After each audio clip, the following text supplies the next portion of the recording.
We're recording. Start. Hello. Hello. How are you, Kitty? I'm getting you. Good. And you, you know what? watching this video, how are you doing? Oh, that's wonderful. Oh, there you are. Well, we had the same idea. Terrible. Stupid. Terrible. Stupid. I was going to make a joke about how long the epigraph is for this chapter, but that's all I had for the intro. I had a bunch of things that I wanted to talk to you about regarding the previous chapter now that we've had a week to let it sit with us. And then I forgot about 3/4 of them, as I usually do. I think there was about 2 that I remember. Kitte, do you have any thoughts, changes of opinions, settled opinions after having been through chapter 25? I don't think I've changed my mind on any of it. I'm still where I was at when we did it. Yeah, I still just can't stand Jeden. That's it.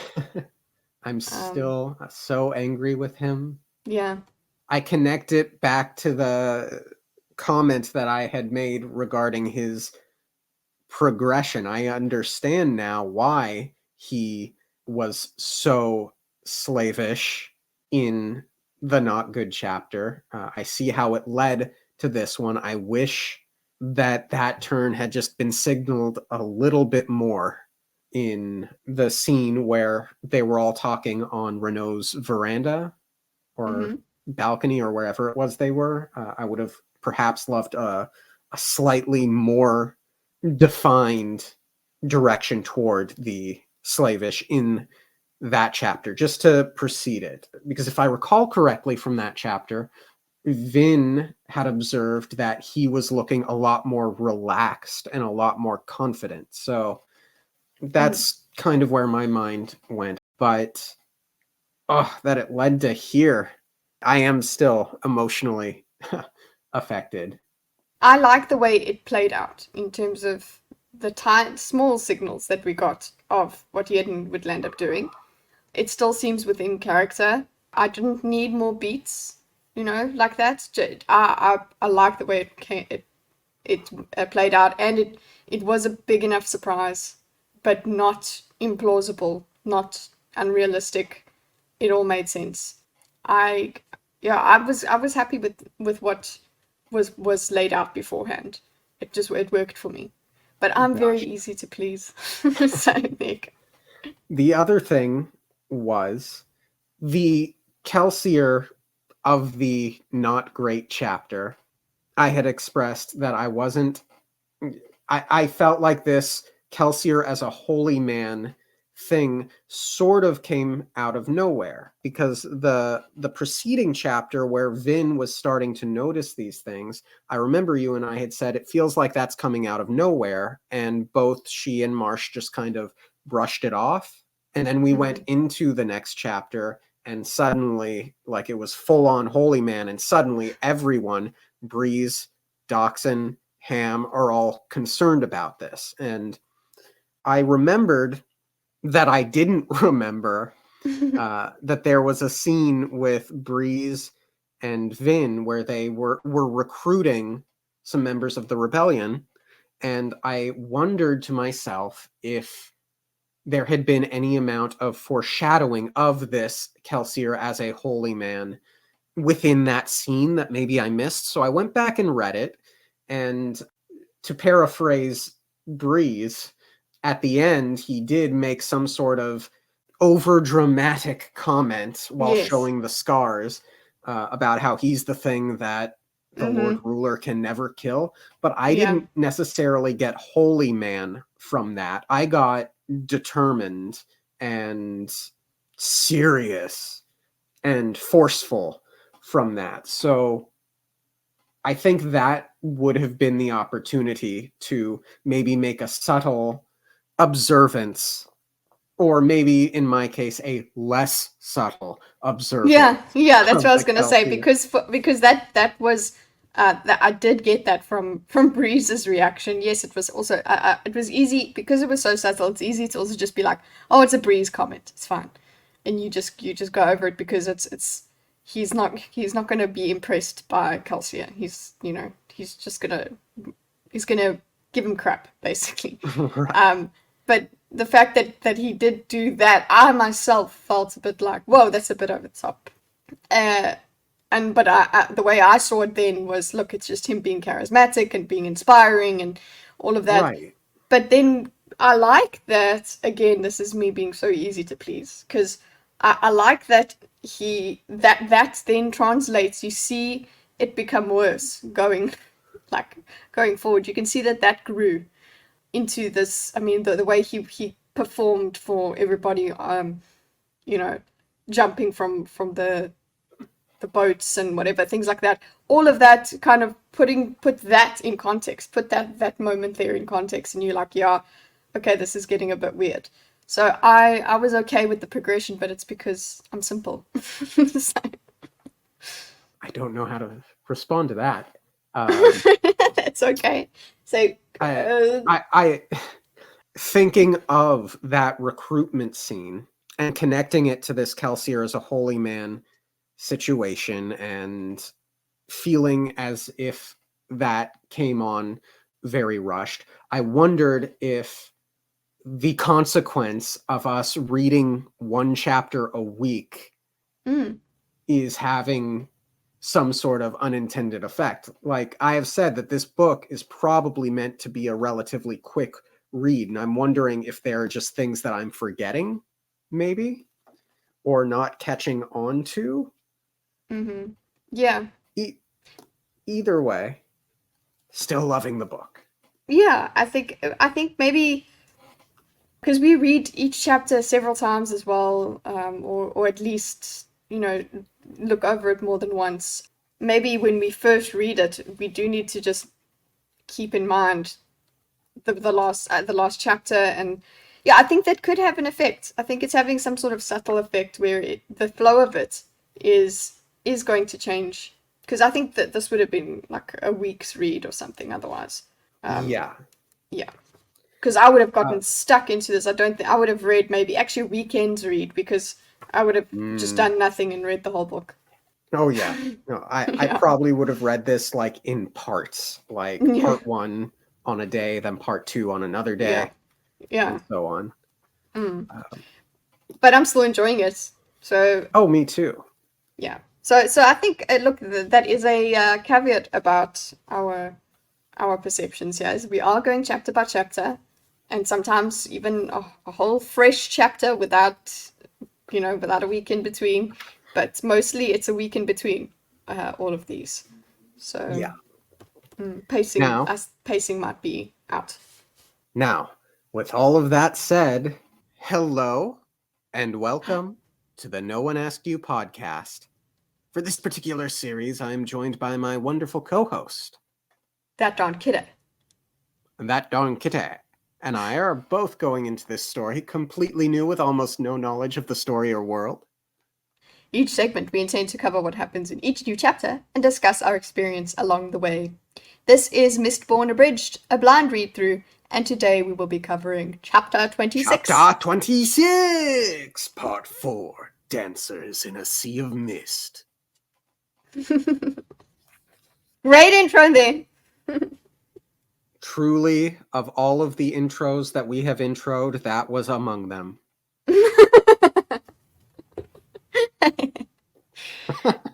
I dig that. I dig that one.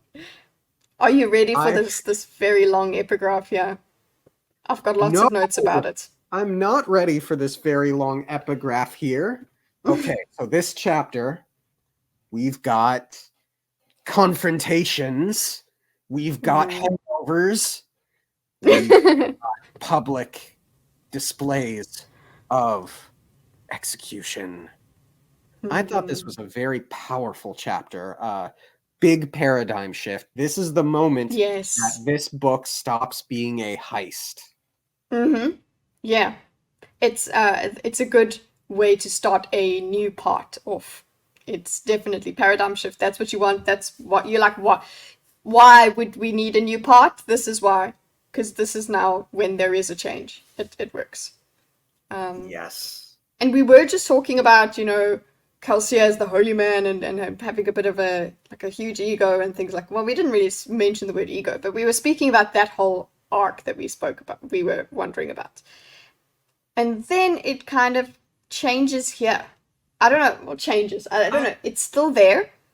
It's so funny you say that, because I wanted to bring that up with you, because one would think that after the events of what happened in the last chapter, he would consider a link between promoting himself as the holy man and Yedden and the army doing what they did. And yet in this scene, it almost sounds as if he does not intend to stop that. Yeah, he's going to use it instead. That's what I'm thinking. Or he's encouraging it. I don't know. He's not stopping it. He's kind of saying, like, don't question that. Actually, just trust me. Trust that I'm good. Which is like, yeah, you're right. He hasn't taken. Look, he hasn't. We don't want him to, take that all the way and be like, it was all my fault and whatever.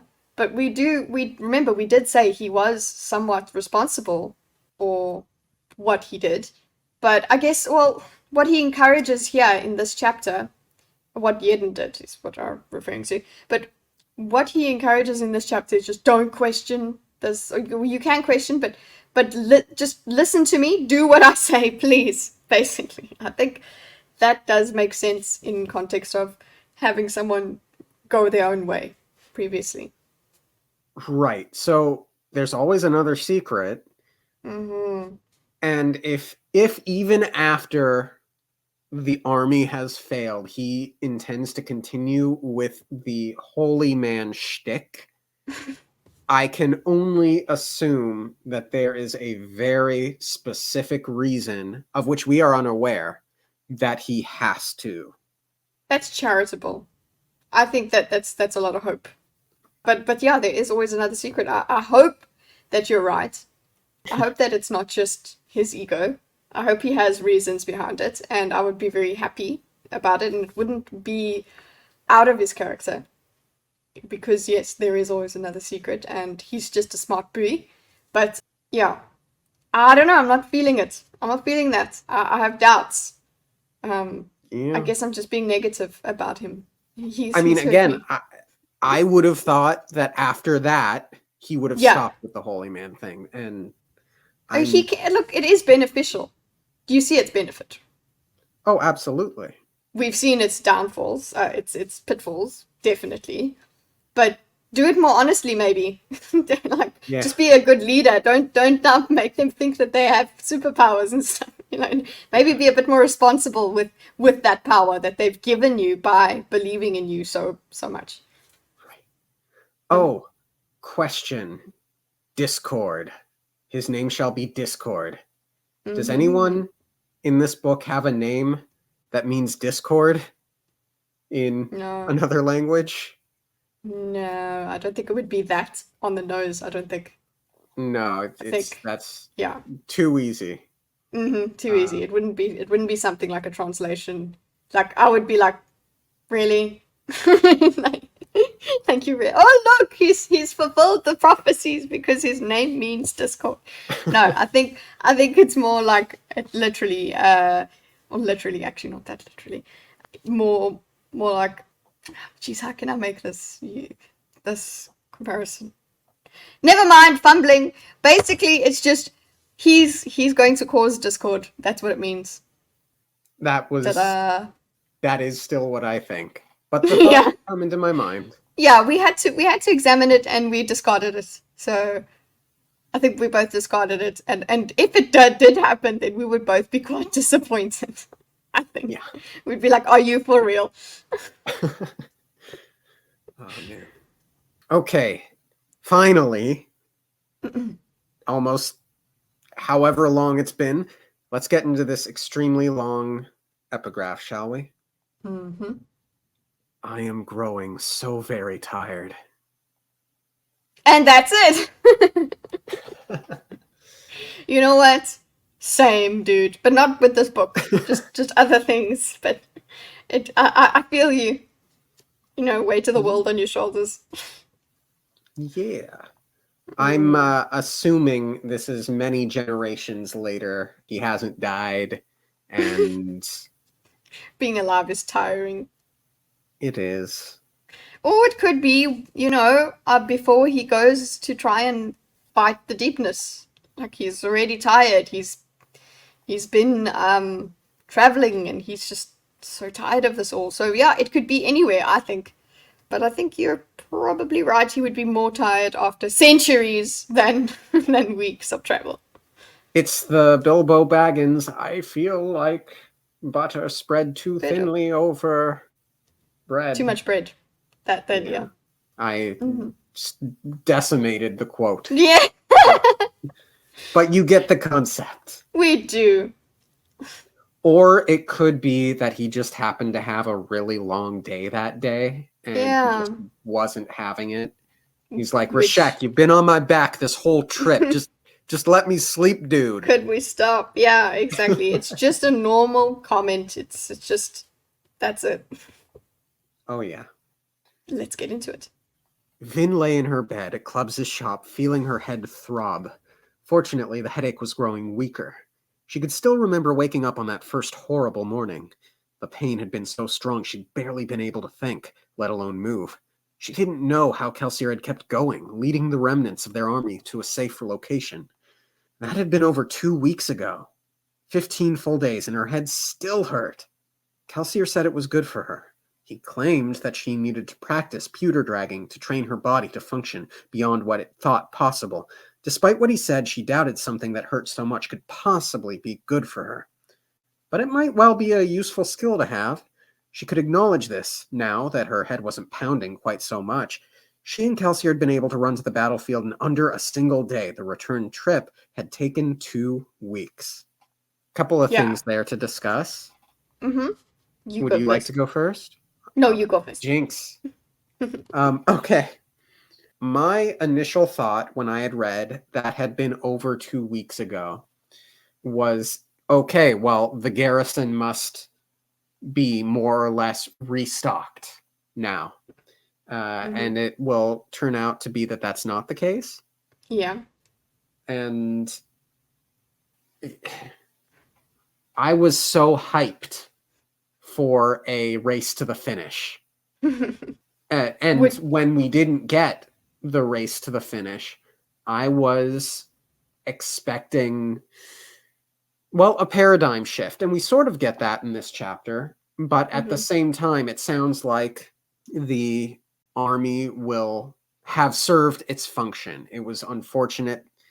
And they, even the characters sort of cover this. It's unfortunate that they lost their lives, but they served their purpose and got the garrison out. And I don't know, well, I don't know quite how I feel about that. Do you think it's not plausible enough this time? It seems like your problem is with the time, and you would think that the garrison would be back by now. Is that's what you think? Yeah, I would have, or at least more of it. I would want to see how they would have to get around the garrison rather than, oh, well, we lost our army, but they did what they were supposed to do. So now we'll just sit around for, not that obviously they didn't sit around for 2 weeks, like they were traveling, but I was looking forward to seeing how they would have to adjust the plan given that the garrison would end up being there. Oh, Does that make sense? by the time they got back, yes. Yeah. Okay. But it Yeah, sounds, it almost sounds like the plan will be able to continue as was intended. And that I would find a little disappointing. I would want to see them have to adjust the plan. Well, they will need to adjust in terms of the garrison will come back. They need to do. They never had an intention of paying the garrison, and now they do. So there is a change, and also there are some factors that help us to believe that the garrison would still be out, because there were some remnants groups of that ran off. So not everyone died right there on the field there that they saw.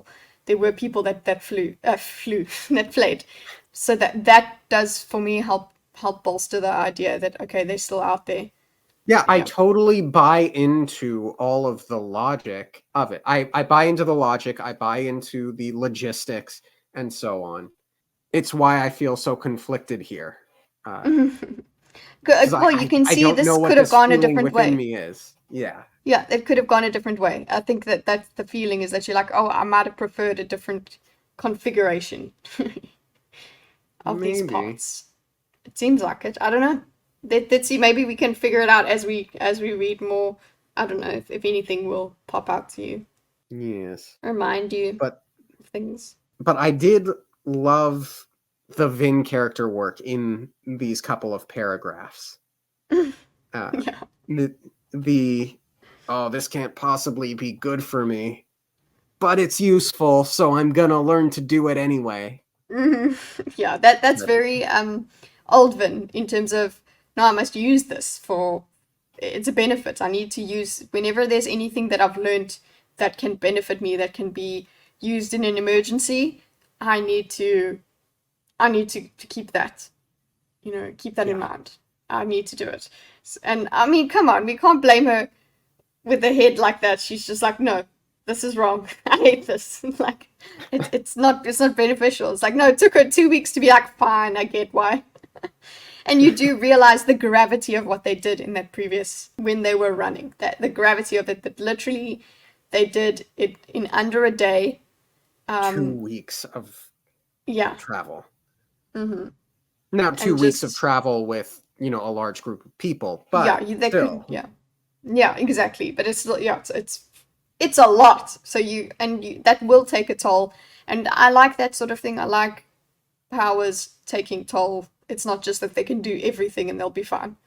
You need the limits to be there. And look, also just I'm like, why is Kelsier so experienced in this? How many drags has he done? But yeah, either way, he seems to be doing obviously much better. yes. But yeah, we see some also Ham also relates to this because it's a pewter thing. So yeah, and then we'll see some ways that apparently you deal with a pewter drag. Oh, You, speaking of Ham, I Mhm. am comedically disappointed.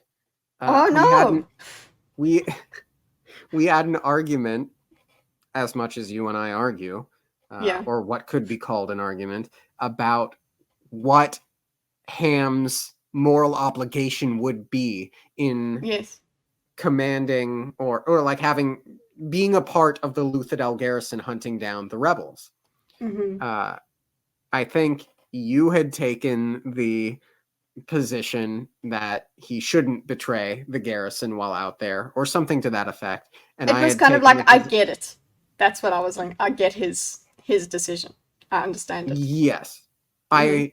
and to a point, I understand it too, but I would argue that it would be more immoral to serve in the garrison and aid Hmm. in hunting down the rebels than it would And then be to yeah, betray the garrison once there. Does that make sense? yeah, exactly. It's like turning. Yeah, that if we're talking actually about things that stuck from the previous chapter, I We do not agree. get an answer. We Sorry, don't. continue. Well, yeah, we didn't really need to because it's like they didn't find them, I suppose. But yeah, the impracticality of that choice it just was quite obvious there. Like when Kelsey was like, "Fine, just try not to kill any of our guys," because it's like, well, how do you not? So what? Do you just stand by? You're still there, you know. Right. He would have had to have to come to terms with that. Right. And I was seriously looking forward to hearing at the very least or seeing what Ham's decision would be in that moment. Because Uh, he would be presented quite immediately with how impractical and how how that just he would have had to right. make more of a choice. And yeah. Yeah, and I want to know what choice he would make. Now, does Hmm. that serve the story? Is there time for that in the story? Probably not. That's why I say No. comedically. frustrated. Disappointed. 'Cause I'm Yeah. not really, but No. Yeah, and it's more like, but we could have such a great conversation with him about that, the morality of that. Just have this whole yes. philosophical discussion. Obviously, we don't have time for that, but I don't know. We can create a character AI and discuss this with him and further. Excellent. Mm. Vin rose, stretching tiredly.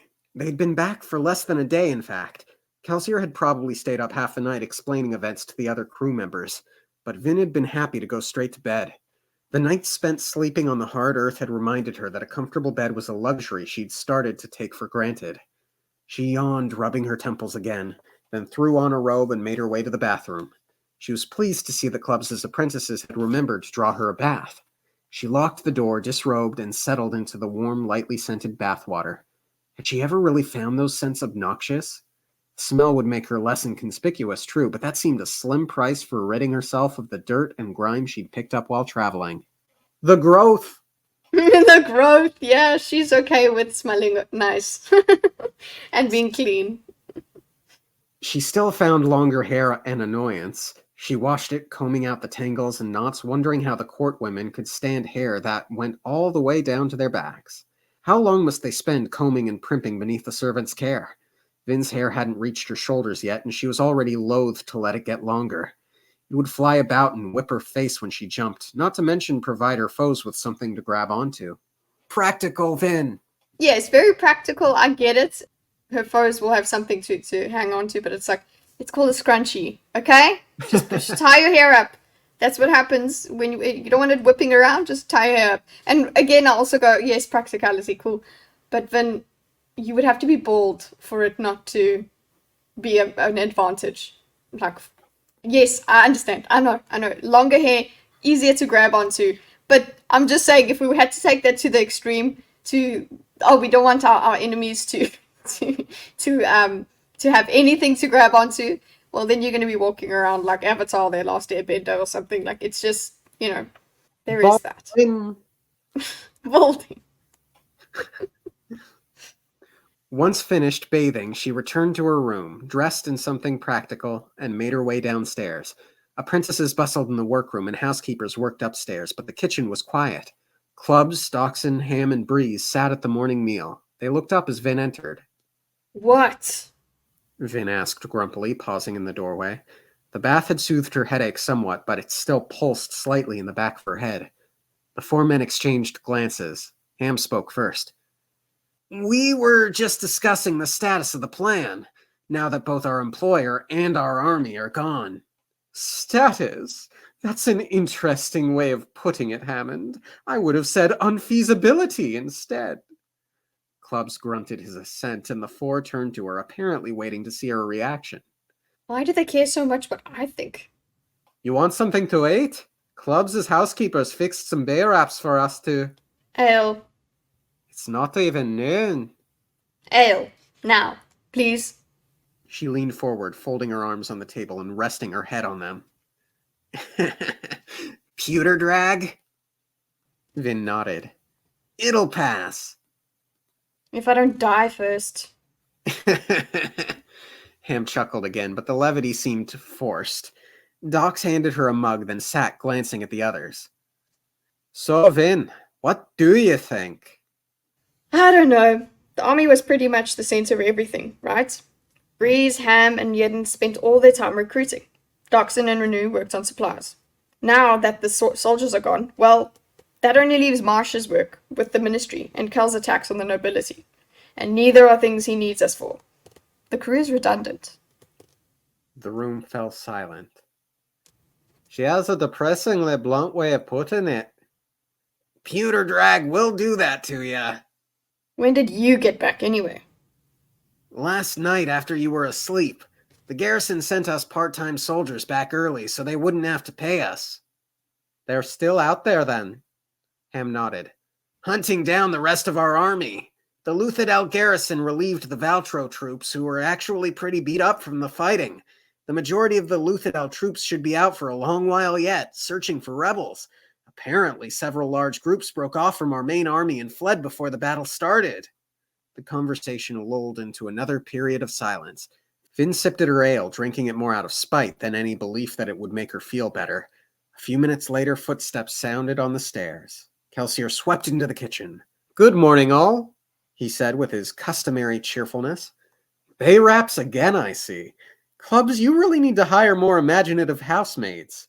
Despite the comment, he grabbed a cylindrical bay wrap and took a large bite, then smiled pleasantly as he poured himself something to drink. And then I thought, yeah, so that's not going to go well with the crew. I know we had that awesome moment, that truly awesome moment that you and I cheered on last week. But not everyone's going to be in his head. Yeah. Yes, because we you can't give up. And it's like they have to go through that too. They haven't gone through that journey. He's there. He's had the thoughts, and they haven't. Yeah. The crew remained quiet. The men exchanged glances. Kelsier kept to his feet, leaning back against the cupboard as he ate. "Kel, we need to talk. The army is gone." "Yes, I noticed." "The job is dead, Kelsier. It was a good try, but we failed." Kelsier frowned, lowering his bay wrap. "Failed? What makes you say that?" "The army is gone, Kel." "The army was only one piece of our plans. We've had a setback, true, but we're hardly finished." "Oh, for the Lord's sake, man! How can you stand there so cheerfully? Our men are dead! Don't you even care?" "I care, Breeze," Kelsier said in a solemn voice. "But what is done is done. We need to move on." "Exactly! Move on from this insane job of yours. It's time to quit. I know you don't like that, but it's the simple truth." Kelsier set his plate on the counter. "Don't soothe me, Breeze. Never soothe me." What did you think of that? I was like, ooh, yeah, Kelsier is not. Don't be. Wow, Breeze. That was. Yeah, I didn't like that Breeze did it. I thought Breeze was being silly there. That was just not a good thing. It was. Yeah. Maybe it shows Breeze's feeling. He's desperate. He's just like, no, we need to stop this. It's You part think of any part Breeze's. of it was just like an instinctual soothe? And Like it's yeah, just a I part guess of it who might he be. is? Yeah, yeah. I suppose it is a part of that. Yeah, it could be just like it's like he's just gonna do it, and he thinks it's okay at this point. And Kelsey's probably too distracted, so he won't notice. All those Or things maybe came it together. was like an attempted good faith soothing. See Good faith reason, soothing. please. Yeah, good faith soothing. You're not Yeah, being rational right now. You yeah, need to see things my way. yeah. I don't particularly agree with Kelsey's approach here. Coming in this way, being all cheerful and whatever, it It's doesn't facilitate. antagonistic. Yeah, it doesn't facilitate everybody moving through these steps to come to. Okay, it does in actually by the end of the chapter, but the cheerfulness just it's an you're right, it's antagonistic. It seems insulting. They don't know why he's in the state of mind he's in at this point. Yes. So And it's then yeah, totally understandable to accept that everyone else is in a bad state of mind right now. exactly. And your cheerfulness is not going to just lift them up. It's not going to be. It's a bit over the top. It's too much. It's so I don't think it's the greatest approach, but I understand it's a Kelsier approach. Yes. Mm. Breeze flinched, his mouth open slightly. "Fine. I won't use allomancy. I'll just use truth. Do you know what I think? I think you never intended to grab that atium. You've been using us. You promised us wealth so we'd join you, but you never had any intention of making us rich. This is all about your ego. It's about becoming the most famous crew leader that ever lived. That's why you're spreading all these rumors, doing all this recruitment. You've known wealth. Now you want to become a legend." Breeze felt quiet, his eyes hard.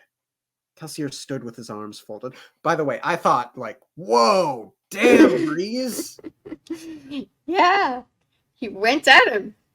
You know what? But you needed the this is the confrontation you're talking about. It's you know what? You needed it. Yeah. That this is what they're thinking. Okay, I don't think it's what we were concerned about, that it's all about his ego.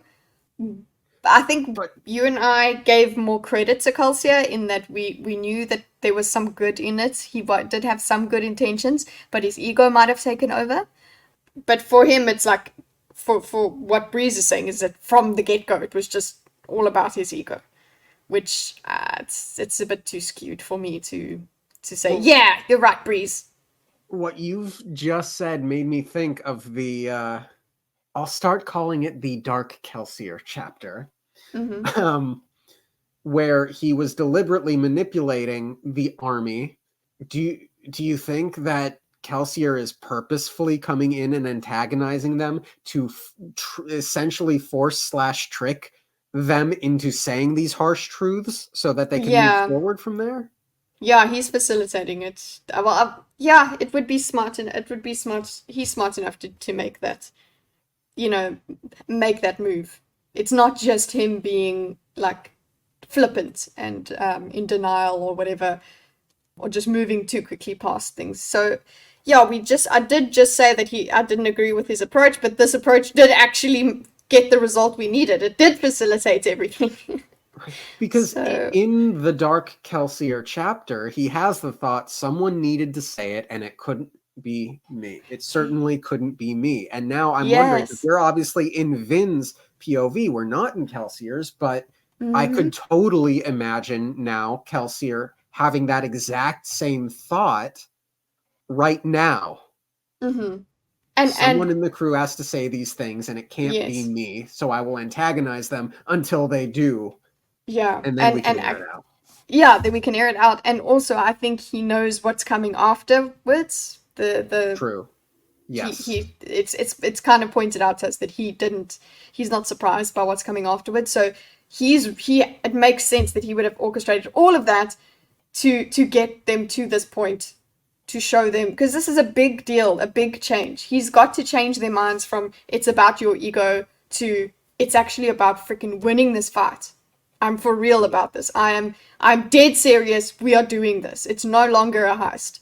So that's a big change. So moving them through this is like without emotional animancy. He's moving them through all of these feelings quite expertly. So I retract my approach. You know what? No, it's just that I would have not been good as him at it. That's why I disagreed with it initially. But this is Calcium we're talking about. He did very well. Breeze fell quiet, his eyes hard. Kelsier stood with his arms folded, regarding the crew. Several glanced aside, shamed eyes proving that they had considered what Breeze was saying. Vin was one of those. The silence persisted, all of them waiting for a rebuttal. Footsteps sounded on the stairs again, and Spook burst into the kitchen. Willing to care and upping to see, a gathering in the Fountain Square. Oh, I'm sorry. Give me a moment. I love him so much, and it's just it's such a serious moment, and then just having this voice come out is okay. I'm good. Kelsier didn't look surprised by the boy's announcement. And that speaks to what you were saying. You know Mm-hmm. what's coming. He know, Mm-hmm. by which I mean you, Kelsier, know. He Yeah, knows what's coming. and his rebuttal, because they're all waiting for this rebuttal from Calcium, and it's like, here's my rebuttal. Here it is. Yeah. Yeah. A gathering in the Fountain Square? That means. Come on. We're going to watch. I'd rather not do this, Cal. I avoid these things for a reason. Kelsier ignored him. He walked at the head of the crew, who all, even Breeze, wore mundane ska clothing and cloaks. A light ashfall had begun, and careless flakes floated down from the sky like leaves dropped from some unseen tree. Large clusters of ska clogged the street, most of them workers from factories or mills. Vin knew of only one reason why the workers would be released and sent to gather in the city's central square: executions. She'd never gone to them before. Supposedly all the men in the city, ska or noble, were required to attend execution ceremonies, but thieving crews knew how to remain hidden. Bells rang in the distance announcing the event, and obligators watched at the side of the streets. They would go into mills, forges, and random houses searching for those who disobeyed the call, meting out death as a punishment. Gathering this many people was an enormous undertaking, but in a way, doing things like this simply worked to prove how powerful the Lord Ruler was. The whole city? Yeah, like it's a big display of power, and it's not just a display, it actually requires power. That like you need to go get the whole city, you need to go and bring people out of their hovels and things and make sure that they bear witness or they die. Okay, it's like come to the parade or you will die. And it's not exactly a parade, it's not fun. Bad No, way. but I love that, like, the dark imagery. Yeah, the death parade, come and watch the death parade or you will die. Like, yeah, you have to be there. It's yeah. Think of the organization and the coordination necessary Yeah. for that. The manpower as well, like literally going to make sure that you have to make sure that some people get killed, you know, because some people get killed for not attending, because that means the next time around it happens, people will be like, yeah, so and so died last time, I'm gonna watch this. Like they need to, yeah, the admin of it all. But they're expert bureaucrats, it seems. It's fine. Think of the olds. Think of the olds. Yeah, no, we The can't think of ones them. who cannot go. No, it's like, oh, excuse me, get up, Menace, get in, get out and watch this. Oh gosh, but yeah. You know what? I had to bring it up now before we get into the juiciness of everything else. There was a lot of if this was filmed, there was a lot of focus on Ham. Okay, in terms of his like in the beginning of this little section, and I was really scared that somehow Ham's family got involved. I know that they're far away. I know it's very unlikely. I really, but I was still just worried. I was like, I just, my first irrational thought was, oh my God, it's there. Because I am so traumatized by George R. R. Martin, okay? It's proper. I'm just like, this, oh, Ham's family must be there. Like, I mean, I don't look, know. I didn't expect Yedden to die. Yeah, that's true. So, like, it's off now. Yeah, on everything's, now. yeah, that's it. It's open season. Everyone can die. Yeah. So I mean that's just what I had the first read through. It was irrational because it makes no sense. There's no his family's all the way out there, and even if it is random and they which we do here, it is random, they wouldn't randomly take his family from another town and bring them in here. It just wouldn't make sense. It would be cheap. The streets grew more and more crowded as Vin's crew approached the fountain square. Building roofs were packed and people filled the streets pressing forward. There's no way they'll all fit. Luthadel wasn't like most other cities. Its population was enormous. Even with only the men in attendance, there was no way everyone would have a view of the executions. Yet they came anyway. Partially because they were required, partially because they wouldn't have to work while they watched, and partially, Vin suspected, because they had the same morbid curiosity that all men possessed. That was a cool line. As the crowds grew thicker, Kelsier, Doxson, and Ham began to shove the crew a path through the onlookers. Some of the Ska gave the crew looks of resentment, though many were just dull-eyed and compliant. Some appeared surprised, even excited when they saw Kelsier, although his scars were not showing. These people moved aside eagerly. Eventually, the crew reached the outer row of buildings surrounding the square. I did have a thought when I read that. It's like, oh, they're quite the celebrities now. Yeah, Kelsier is recognizable, scars or not. His face is known. They know who he is. What do you make of that? It's good. It means that they're in a different position for recruiting. There is more hope.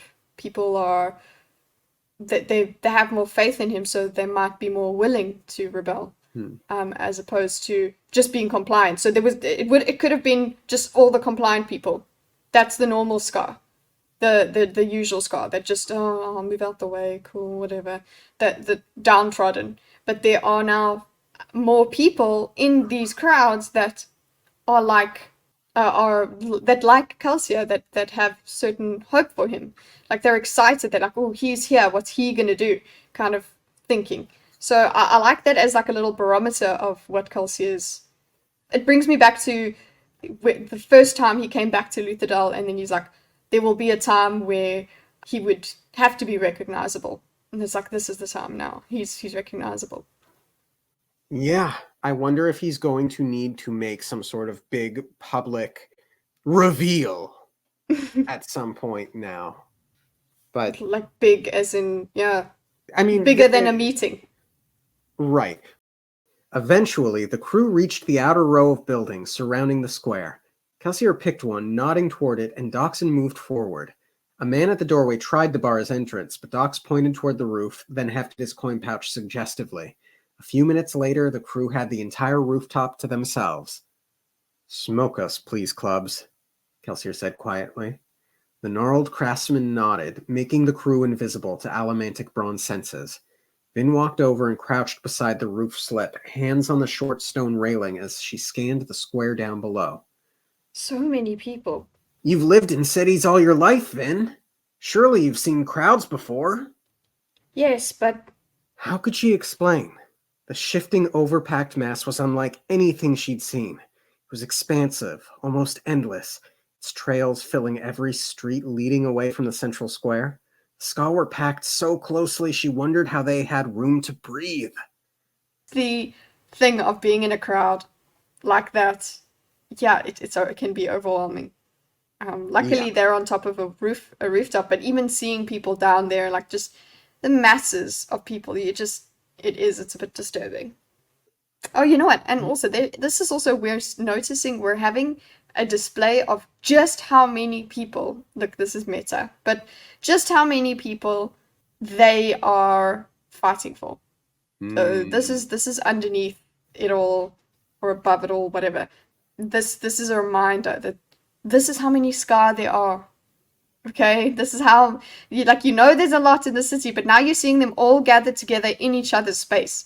So there is a bit more scaling. You don't just go, oh, numbers. You actually see this sea of people And it spreading. is like, I imagine ripples and waves among the heads. It's Yeah.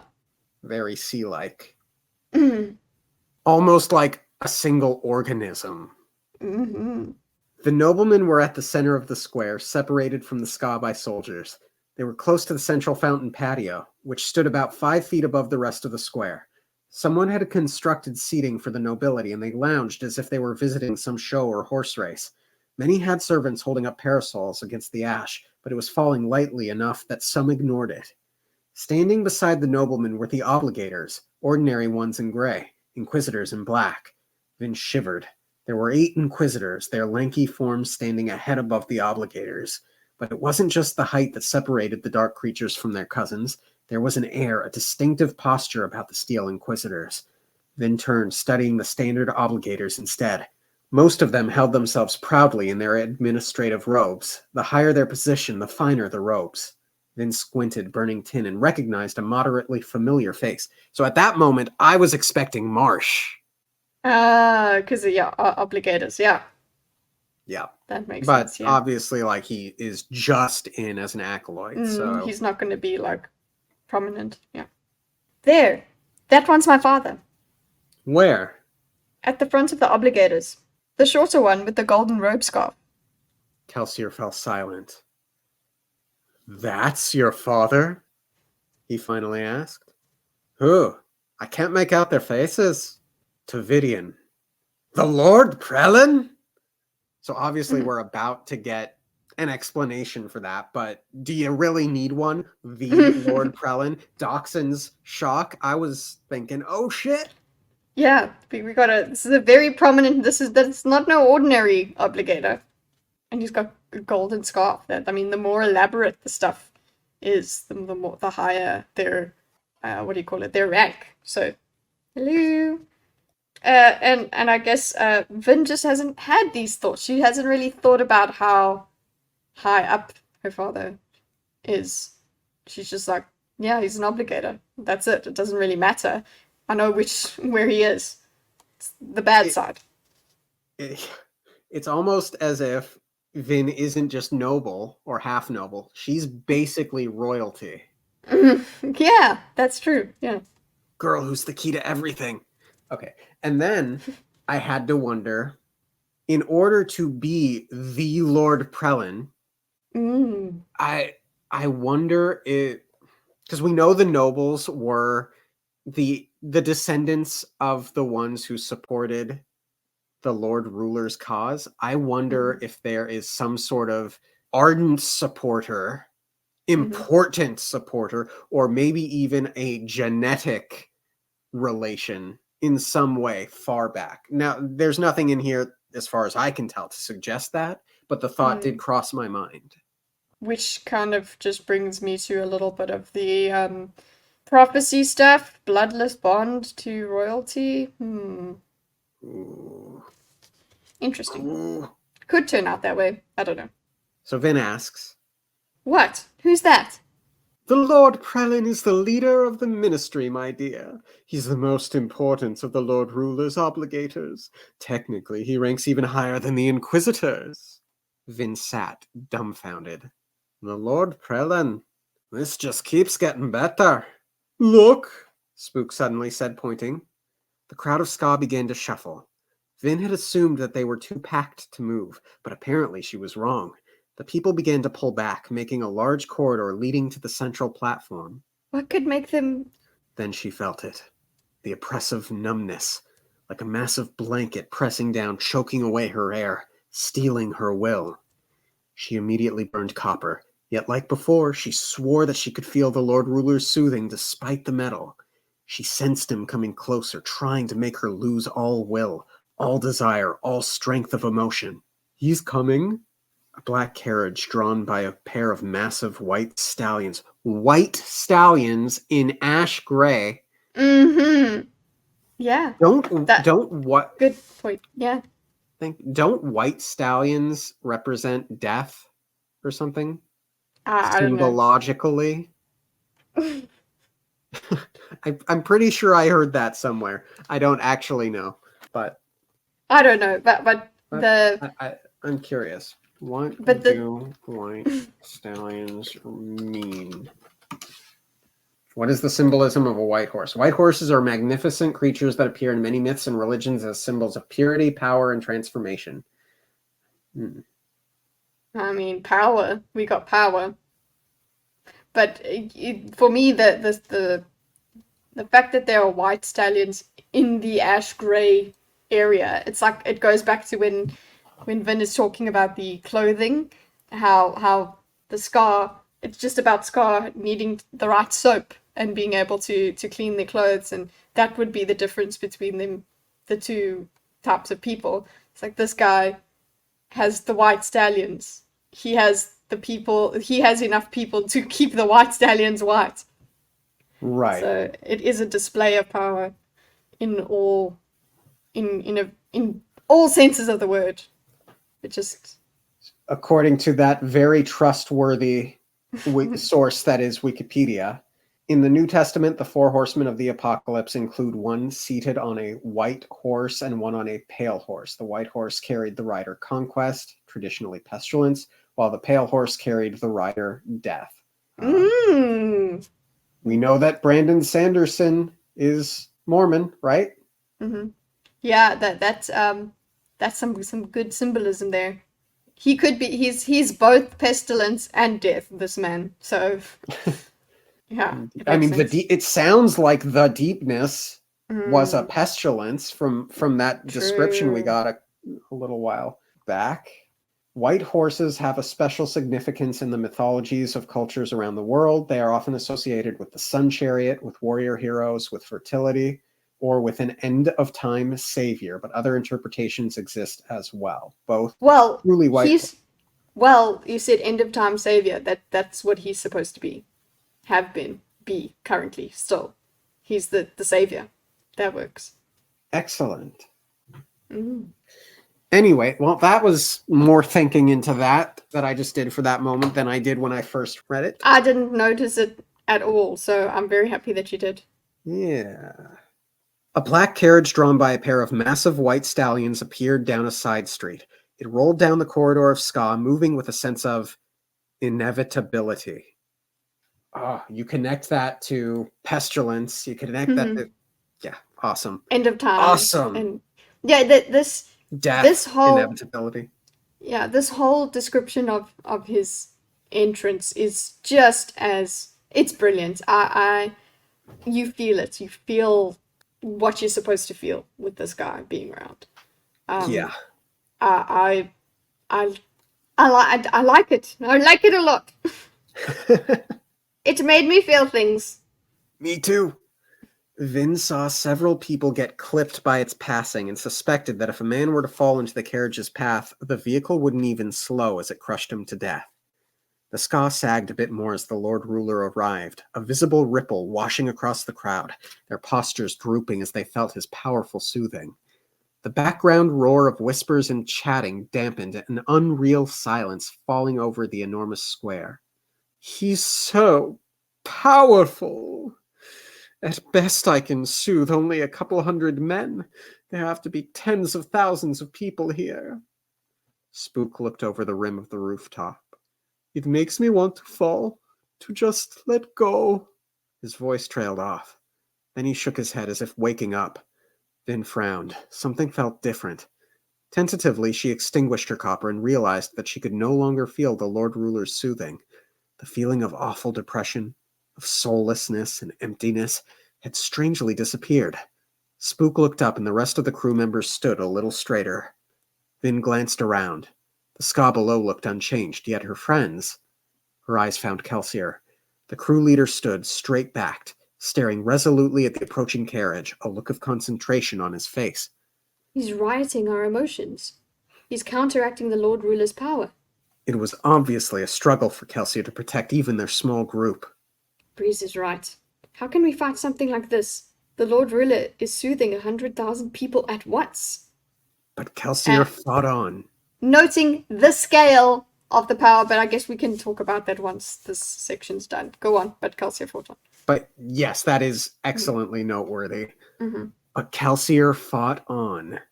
Just in case, Vin turned on her copper. Then she burned zinc and reached out to help Kelsier, rioting the emotions of those around her. It felt like she was pulling against some massive, immobile wall, yet it must have helped, for Kelsier relaxed slightly, shooting her a grateful look. I loved that.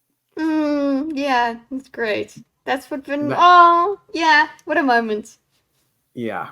There was so much bonding, and we don't, linger on that moment tremendously long, but I think, to me, it's a meaningful connection. Oh, it's very good. It's very good, yeah. It's the fact that they look at each other, he knows that she's helping, it's so meaningful. I love that. Yeah. Look, Dachshund said, probably unaware of the unseen battle that occurred around him. The prisoner carts. He pointed toward a set of 10 large, bar-lined carts traveling down the corridor behind the Lord Ruler. Do you recognize anyone in them? I'm not of the seeing. Uncle, you really the burn, right? Yes, my copper is on.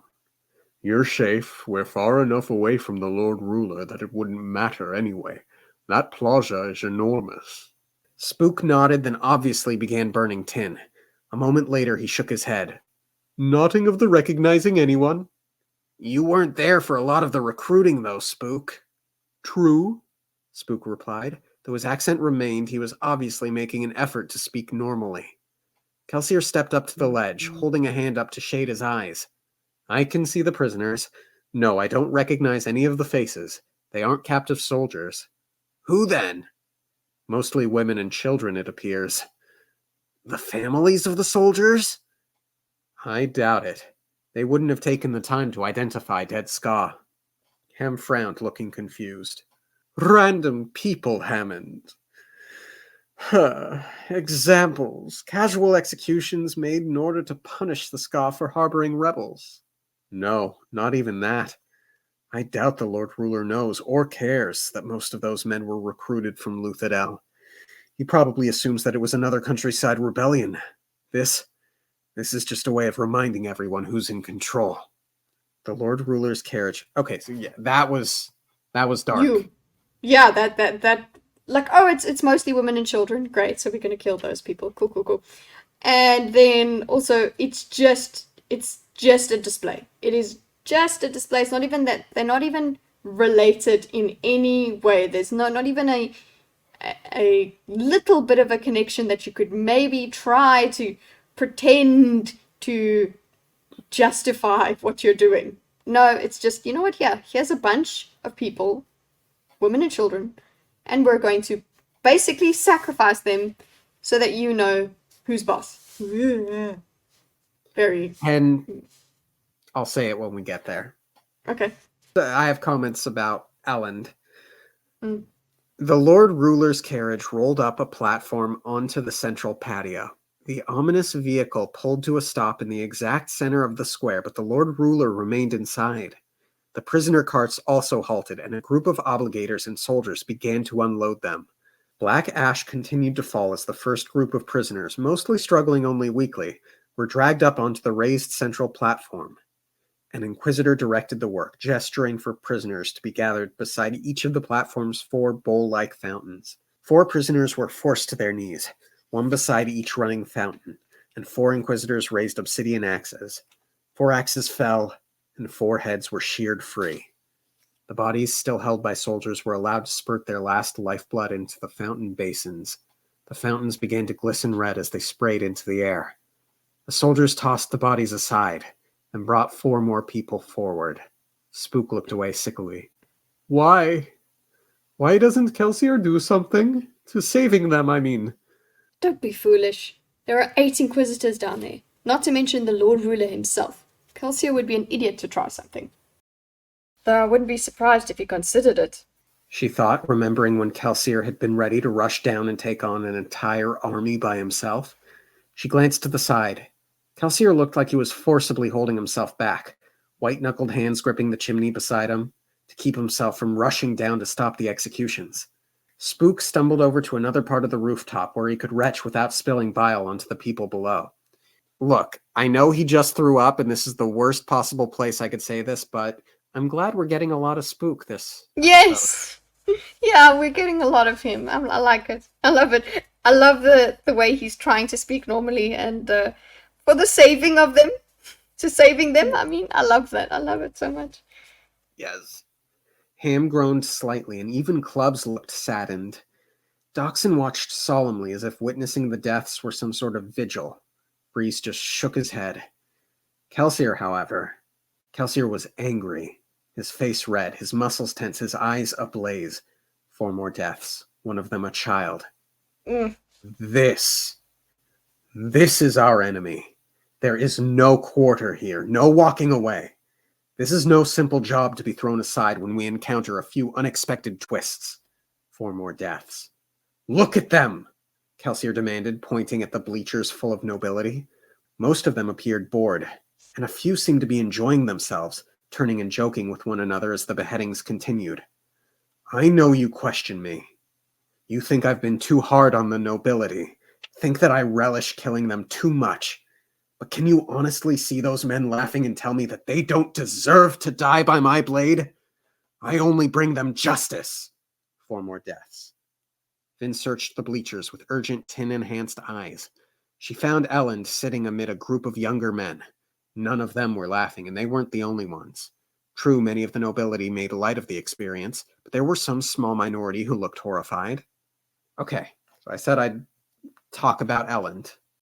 None of them were laughing, and they weren't the only ones. So I think back to what we learned by listening in on his philosophical discussion about the Lord Ruler and wanting to have rights in the government. And I wonder, Elend is clearly not okay with this, but I'm dying to know specifically what he thinks of this, because how can he obviously we're getting this from Kelsier's perspective where I'm like, no, fight back, stop the Lord Ruler. But how can Elend be content merely to have a say in the government? How can you not want to overthrow the guy that does this? Yeah. Completely. Why do you... we'll calm him down. We'll bring him back. He's literally killing children. And remember, the guy from the logbook said, when I don't acknowledge the tears in a child's eyes, I'm beyond redemption. Well, we literally have children being killed, slaughtered right here. Yep. and their blood, like, oh God. Yeah, how do you think that, yeah, how do you hold on to at all being letting this guy continue? Yeah. Mm. We don't technically see the Lord Ruler in Mm-hmm. this chapter. I doubt he's in that carriage crying right now. No, I don't think so. So yeah, that's my little thought as it pertains to Elend and the connection that Mm. I made with him not being happy here, but Yes. having his brand of Mm. rebelliousness be more of an economic and government focused rebellion. Yeah. Where it's just like, this should be absolutely just taken out, gone. Yeah. It's not okay in any way. Breeze, you asked about the Adium. I'll be honest, it was never my main goal. I gathered this crew because I wanted to change things. We'll grab the Adium. We'll need it to support a new government. But this job isn't about making me or any of you wealthy. Yedin is dead. He was our excuse, a way that we could do something good while still pretending to be nothing more than thieves. That was a cool line. Mm-hmm. Now that he's gone, you can give up if you want. Quit. But that won't change anything. The struggle will go on. Men will still die. You'll just be ignoring it. 4 more deaths. It's Mm-hmm. time to stop the charade, Kelsier said, staring at them each in turn. if we're going to do this now. We have to be upfront and honest with ourselves. We have to admit that it isn't about money. It's about stopping that. He pointed at the courtyard with its red fountains, a visible sign of death for the thousands of Ska too far away to tell what was happening. I intend to continue my fight. I realize that some of you question my leadership. You think I've been building myself up too much with the Ska. You whisper that I'm making myself into another Lord Ruler. You think that my ego is more important to me than overthrowing the Empire. As he fell silent, Vin saw guilt in the eyes of Doxson and the others. Spook rejoined the group, still looking ill. 4 more deaths. You're wrong. You have to trust me. You gave me your confidence when we began this plan, despite how dangerous things seemed. I still need that confidence. No matter how things appear, no matter how terrible the odds, we have to keep fighting. 4 more deaths. The crew slowly turned toward Kelsier. Resisting the Lord Rulers pushing on their emotions didn't seem like half as much a struggle for Kelsier anymore, though Vin had let her zinc lapse. Maybe he can do it. Vin thought, despite herself. If there was ever a man who could defeat the Lord Ruler, it would be Kelsier. I didn't choose you men because of your competence, though you are certainly skilled. I chose each of you specifically because I knew you to be men of conscience. Ham, Breeze, Dox, Clubs, you are men with reputations for honesty, even charity. I knew that if I were going to succeed at this plan, I would need men who actually cared. No, Breeze, this isn't about boxings or about glory. This is about war. A war we have been fighting for 1,000 years. A war I intend to end. You may go, if you wish. You know I'll let any of you out. No questions asked, no repercussions exacted, if you wish to go. However, if you stay, you have to promise to stop questioning my authority. You can voice concerns about the job, but there will be no more whispered conferences about my leadership. If you stay, you follow me. Understood? One by one, he locked eyes with the crew members. Each one gave him a nod. I don't think we ever really questioned you, Cal. We're worried. I think rightly so. The army was a big part of our plans. Kelsier nodded to the north, toward the main city gates. What do you see up in the distance, Dox? The city gates? And what is different about them recently? Nothing unusual. They're a bit understaffed, but why? Why are they understaffed? Because the garrison is gone? Exactly. Ham says that the garrison could be out chasing remnants of our army for months, and only about 10% of its men stayed behind. That makes sense. Stopping rebels is the sort of thing the garrison was created to do. Luthadel might be exposed, but no one ever attacks Luthadel. No one ever has. A quiet understanding passed between the members of the crew. Part 1 of our plan to take the city has been accomplished. We got the garrison out of Luthadel. It cost us far more than we expected, far more than it should have. I wished the forgotten gods that those boys hadn't died. Unfortunately, we can't change that now. We can only use the opening they gave us. Noteworthy. I love that he said, I wish to the forgotten gods. Yeah. I think that's everyone else has said by the Lord Ruler. I think this is the Yes. first time we've heard by the forgotten gods. I like And that. You're right. I hope it catches on. Yeah. The plan is still in motion. The main peacekeeping force in the city is gone. If a house war starts in earnest, the Lord Ruler will have a difficult time stopping it, assuming he wants to. For some reason, he tends to step back and let the nobility fight each other every 100 years or so. Perhaps he finds that letting them at each other's throats keeps them away from his own. But what if the garrison comes back? If I'm right, the Lord Ruler will let them chase stragglers from our army for several months, giving the nobility a chance to blow off a little steam. Except he's going to get a lot more than he expected. When that house war starts, we're going to use the chaos to seize the palace. So, again, it's sort of what I was talking about earlier on in this recording. How that I don't think this is something that you should just be pushing off. Oh, we have a couple of months, so we'll continue our work for a couple of months. I think the race needs to be on for them. I think they need to escalate as quickly as they can. Get it done this week if they can. Yeah. I don't think it's that, like, I've already accepted the whole 2 weeks thing, and yes, he has said that the reason the garrison was created is to do that, is to catch rebels, run them down and things. But I really don't think it's something that would take months. Yeah. I think that they would stop a lot, especially if a house war started, they would be called back. That they can make that decision. They can get messengers out and say, look, listen, leave those stragglers over there. We actually have more of a problem here. Clearly something is going on. We need the garrison to come back. So I don't think they have that much time. But there is a plan, apparently, for when they do come back. But that means that, like you said, the race is on. They need to get the funds for the garrison this week. Okay. Yeah. Every day that goes by is that much more difficult now than to accomplish. And remember, I mean, we were, before they even ran to the battlefield, basically, we were like, go do it now. The garrison is leaving. That's what we wanted, right? Go do it, but go get the Atium now. But yeah, they didn't have, obviously they didn't have their army to take over. That's why they couldn't do it.